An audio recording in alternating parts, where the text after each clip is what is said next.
అంటే డైలీ చాలామంది క్లయింట్స్‌ని మీరు రిసీవ్ చేసుకుంటుంటారు, మాట్లాడుతూ ఉంటారు గదా! మెయిన్‌గా ఐవీఎఫ్ అంటూ మీ దగ్గరకొచ్చే క్లయింట్స్‌లో అందరిలో గుర్తిస్తున్న మొదటి పాయింట్ ఏమైనా షేర్ చేయగలరా? సో, ఈ మధ్య అంటే లాస్ట్ 3, 4 ఇయర్స్ నుంచి ఐవీఎఫ్ మాకు ఐవీఎఫ్ కావాలి ఐవీఎఫ్ మేము అడ్వైస్ చేస్తున్న వాళ్ళు ఎక్కువ శాతం ఏంటి అంటే women age more than 33 years ఉండడం, లేదా మెన్‌లో సీమెన్ అనాలిసిస్ అంటే సీమెన్ పారామీటర్స్ బాగా అబ్నార్మల్‌గా ఉండడం, లేదా కౌంట్ 0 ఉండడం.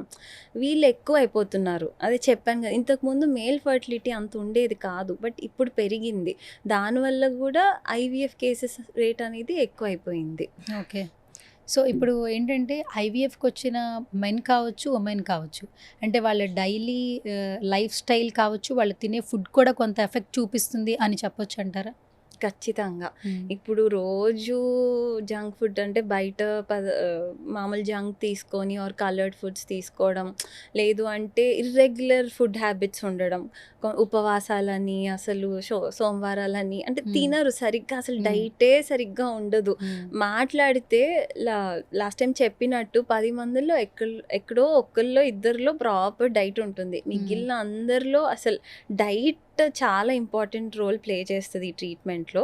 Second thing sleep. అసలు ఈ మధ్య ఎవరిని అడిగినా 1కి పడుకుంటాం, 2కి, సూపర్. 12కి. ఆ స్లీపింగ్ హ్యాబిట్స్ కూడా they affect big time. So, definitely వాళ్ళు తీసుకునే ఫుడ్ అనేది హార్మోన్స్‌ని కూడా ఒక రకంగా ఇన్‌ఫ్లూయెన్స్ చేస్తది. సో, అంటే మేము చూస్తూ ఉంటాం.